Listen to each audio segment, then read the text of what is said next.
त्या गडशिंगीच्या बाजूला मारुती भोसले नावांचा एक मामाचा एक निस्सीम भक्त राहत होता. मनामध्ये फार भक्ती होती. या मारुती भोसलेची भक्ती ही निस्वार्थी होती. आपल्यासारखी भक्ती नव्हती त्याची. हा मारुती भोसले पहाटे लवकर उठायचा, अंघोळ करून बागेमध्ये जायचा, फुलं तोडून आणायचा, मामाच्या फोटोला सुंदर असा हार बनवायचा. मामाच्या फोटोला नैवेद्य ठेवल्याशिवाय हा जेवणही करत नव्हता आणि पाणी ठेवल्याशिवाय हा मारुती भोसले पाणीही पित नव्हता. इतकी निस्सीम भक्ती करणारा पण त्याला एकाएकी अर्धांग वायू झाला. अर्धांग वायू समजतो का आपल्या इकडे? हा समजतो ना? अर्धांग वायूला काय म्हणतात इकडे? लकवा. काही ठिकाणी लकवा म्हणतात, काही ठिकाणी अर्धांग वायू म्हणतात. त्यालाच इंग्लिश मध्ये पॅरलिस म्हणतात. बरोबर आहे ना? हा अर्धांग वायू झाला. एका बाजूचा अर्ध शरीर साथ देईल चेतना नाहीशी झाली. आता चालता येईना, बोलता येईना. एका बाजूनं तोंड वाकडं झालं, जागेवरती पडू नये. तोंडानं बोलता येत नाही. अनेक डॉक्टरांना दाखवलं, अनेक वैद्यांना दाखवलं, कुणाचं काही झालं ना. पत्नीच्या कानावरती बातमी आली, आपले बालक ज्या बाळूमामांची सेवा करतायत त्या बाळूमामांची पालखी, त्या बाळूमामांची मेंढरं गडशिंगीच्या माळावरती आली. गावकऱ्यांकडे धावत पळत गेली, गावकऱ्यांच्या समोर हात जोडले. तेवढं माझ्या मालकाला मामाच्या तळावर घेऊन चला, तेवढं माझ्या मालकाला बाळूमामांच्या तळावरती घेऊन चला. पूर्वीचे गावकरी प्रेमळ होते. पूर्वीच्या गावकऱ्यांच्या मनामध्ये एकमेकांविषयी प्रेम असायचं. आता ते प्रेम पाहायला मिळत नाही. बघा, पूर्वी एकमेकांच्या मनामध्ये नितांत प्रेम असायचं. बाबा हे मफलरवाली बाबा, तुमच्या वेळेला जर एखादा पाहुणा घरी आला, पाहुणा घरी आल्याबरोबर विचारपूस करायचा, लेकरं बाळा बरी आहेत का, पाऊस बरा झाला का, पीक पाणी बरं आहे का, जनावरं किती आहेत, मुलगी नांदायला गेली, मुलीच्या घरचं बरं आहे का, तिचे सासू सासरे बरे आहेत का, तिच्या लेकरांचं बरं आहे का, तिच्या इकडे पाऊस झाला का.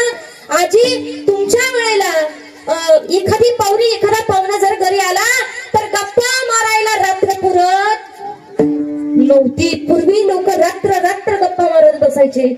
पहाटेचा कोंबडा आरवलेला सुद्धा त्यांना कळत नव्हतं. आता पाहुणा आल्यावर एवढी विचारपूस करतो का? खरं सांगा, एवढे विचारपूस करत नाही महाराज. पाहुणा दारामध्येच आहे, पण पाहुणा दारात असतानाच विचारतो सीपीनचा चार्जर आहे का. खरं की खोटे?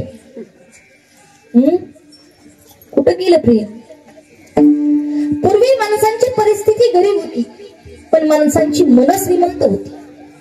खरंय ना? पूर्वी माणसांची परिस्थिती गरीब होती, पण माणसांची मन श्रीमंत होती. आता उलट झालं, माणसांची परिस्थिती श्रीमंत होत चालली, पण मन गरीब कशाची? भिकारी झाली. गरीब कशाची? माणसाच्या हातामध्ये एक छोटस खेळणं आलं.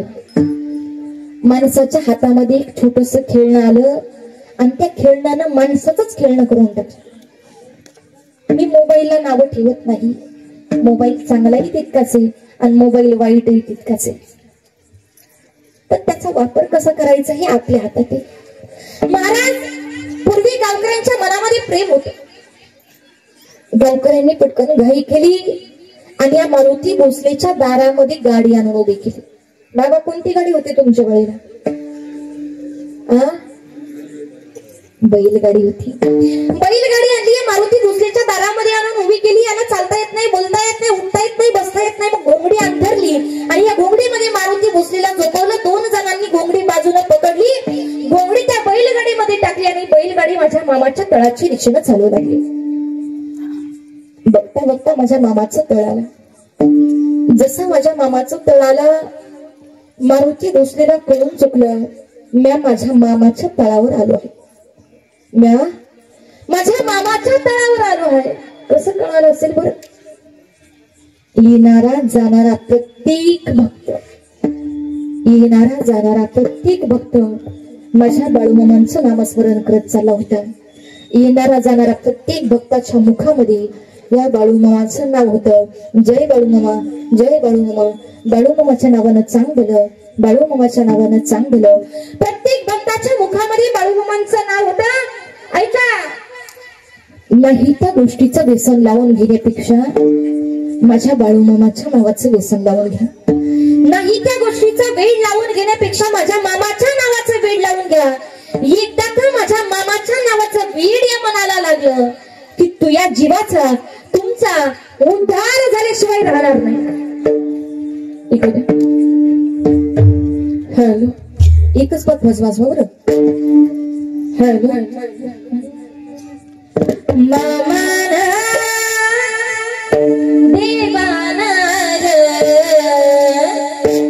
वेड जीवाला किती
वेळ लावून घेण्यापेक्षा मामाच्या नावाचं वेळ लावून द्या.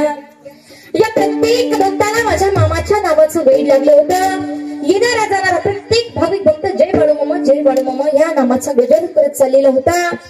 जसा हा मारुती भोसले माझ्या मामाच्या तळावरती पोहोचला, प्रमोद महाराज बसा, जसा मामाच्या तळावरती पोहोचला, हा जगाचा मालक बाजावरती बसलेला आहे.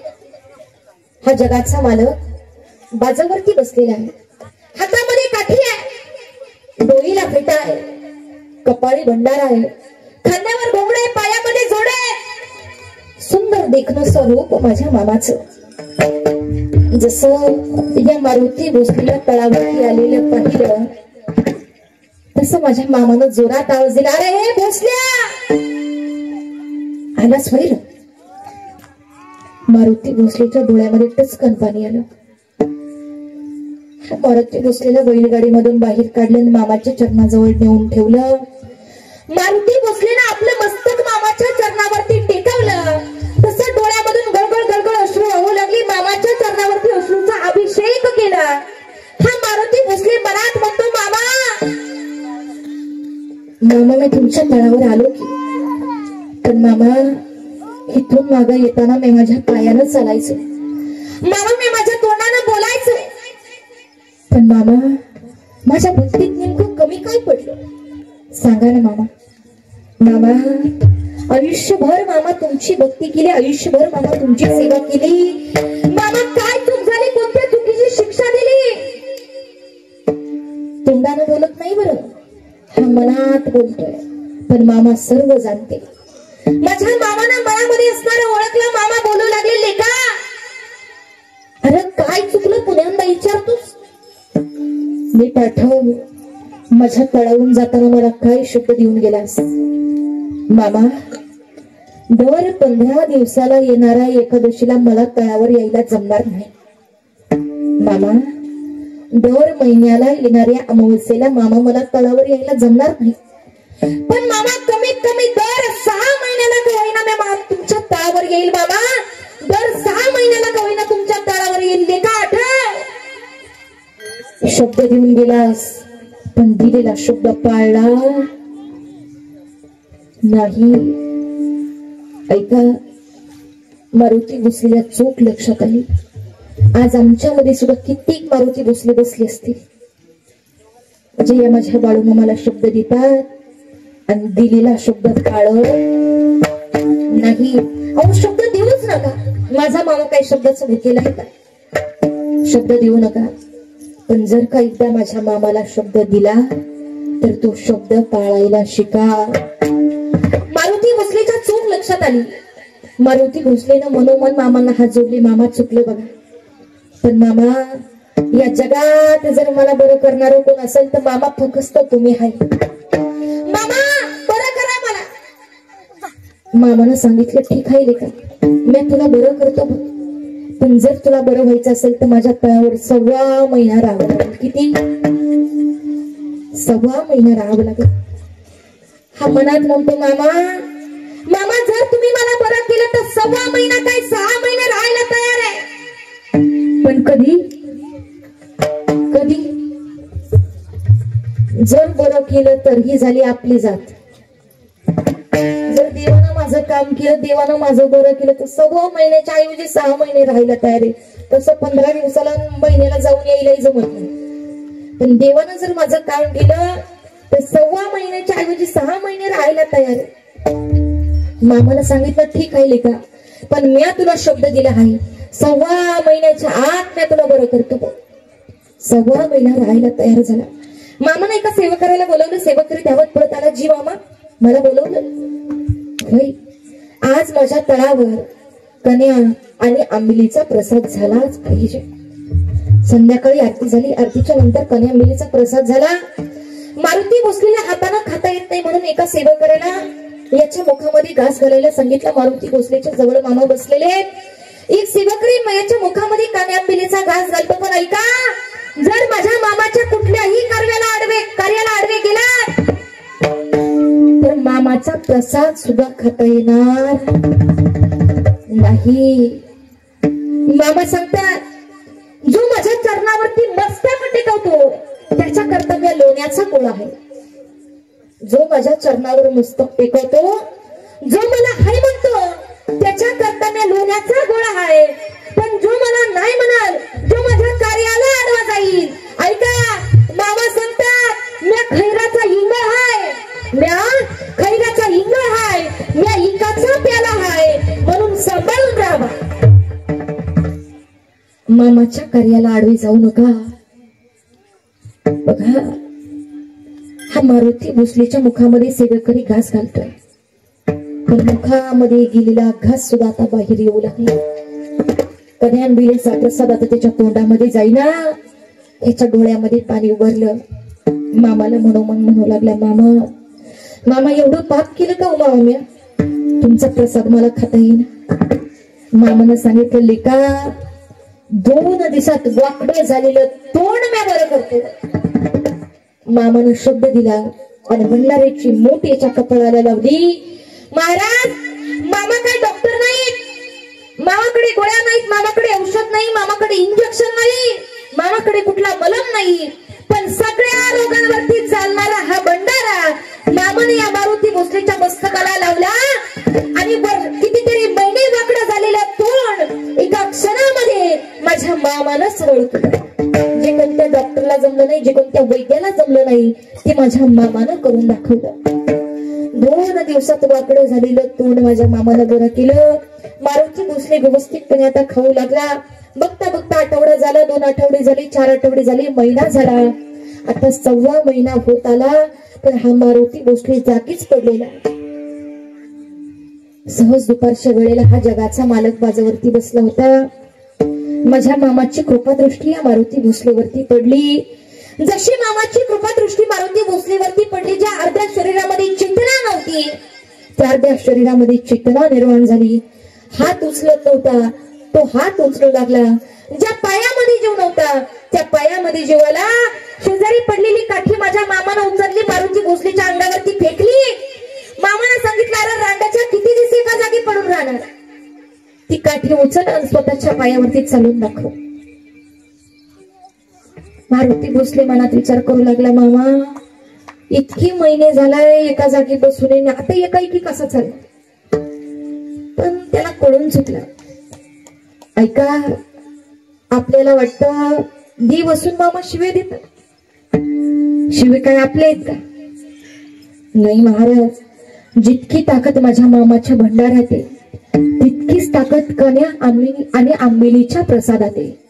तितकीच ताकद माझ्या मामाच्या उष्ट्या बिडीमध्ये आणि तितकीच ताकद माझ्या मामानं दिलेल्या शिवीमध्ये. एकदा का माझ्या मामानं शिवी दिली की समजायचं आपलं काम झालं. मामांची शिवी म्हणजे एक प्रकारचा प्रसाद होता, एक प्रकारचा आशीर्वाद होता. त्या मारुती भोसलेनं हातामध्ये काठी घेतली, 2-3 पावलं चालला. हा देव जगा वेगळा आहे, माझ्या मामाचा कार्यक्रम जगा वेगळा आहे. ऐका, दुसऱ्या दिवशी सकाळी सकाळी मामानं सांगितलं, अरे भोसल्या, आज सगळी बकरी राखाय तू एकट्यानंच जायचं आहे.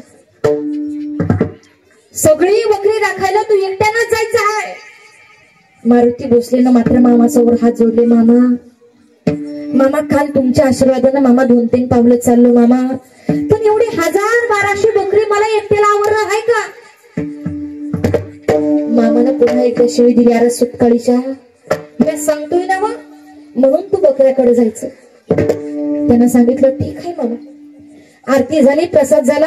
हा मारुती भोसले काठी टेकत टेकत वाघरीकडे निघाला. पण सेवकरी म्हणला, अरे मारुती, अरे बकरी राखायची आहे, काल कुठं 2 पावलं चालला, आराम कर आणि मग बकरी राखायला जा. तितक्यात मामाने आवाज दिला, अरे त्याला मी सांगितलं आहे, माझी सगळी बकरी वाघरीच्या बाहेर काढा आणि माझा भुत्या नावाचा कुत्रा या मारुती भोसले बरोबर बकरी राखायला पाठवा. सेवकऱ्यांनी आज्ञा ऐकली, सगळी बकरी वाघरीच्या बाहेर निघाली आणि हा भुत्या नावाचा कुत्रा आता बकरी राखायला निघाला. चालत चालत बकरी इतकी लांब निघून गेली की डोळ्याला सुद्धा बकरी दिसत नव्हती. महाराज बोलून चालून ही बकरीच आहे. बकरी एका अचानक चालायला लागलेल्या माणसाला कशी आवरणार?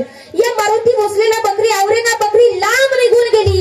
तसा हा मारुती भोसले आता त्या भुत्याला म्हणतो, अरे भुत्या, आपली बकरी लांब गेली, अरे बकरी डोळ्याला सुद्धा दिसणार. भुत्या, जा आणि आपली सगळी बकरी गोळा करून घेऊन ये. तसा भुत्या पळत पळत गेला आणि सगळी पांगलेली बकरी गोळा करून घेऊन आली. कोण बकरी राखते?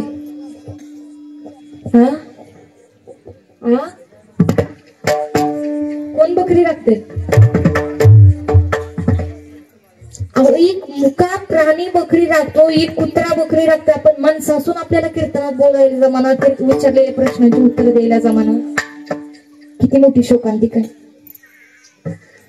या माझ्या मामाच्या आशीर्वादाने एक मुका प्राणी बकरी राखू लागला, एक कुत्रा बकरी राखतो. हे त्या मारुती भोसलेला पाहिलं, मनामध्ये ईर्ष्या निर्माण झाली. जर माझ्या मामाच्या आशीर्वादाने एक कुत्रा बकरी राखत असेल, मी माणूस आहे. मनात ईर्ष्या निर्माण झाली आणि हा मारुती भोसले गाणं गात गात बकरी राखू लागला.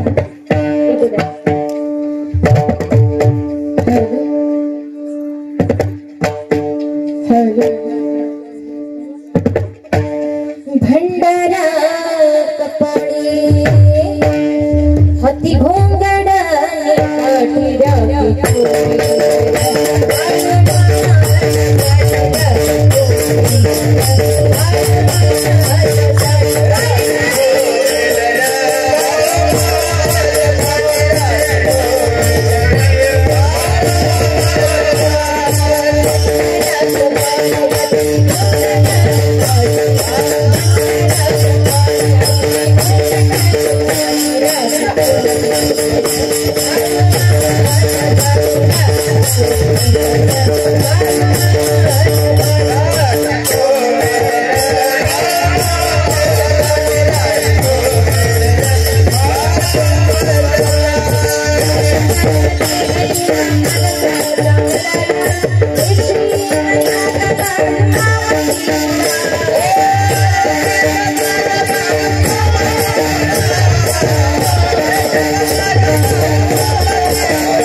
मनामध्ये ऋषी निर्माण झाली आणि हा मारुती भोसले गाणं गात गात बकरी दाखवू लागला. ही बकरी काही साधी नाही, आपल्या वाडग्यात कोंडून ठेवलेली ही बकरी नाही. या जगाच्या मालकानं, या जगन्नाथानं ज्याची वारुळातून उत्पत्ती केली ती असणारी ही मेंढी माऊली. ही मेंढी माऊली आम्हाला चरताना कशी दिसते ऐका. हॅलो हॅलो चटीला वाजता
Thank you.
महाराज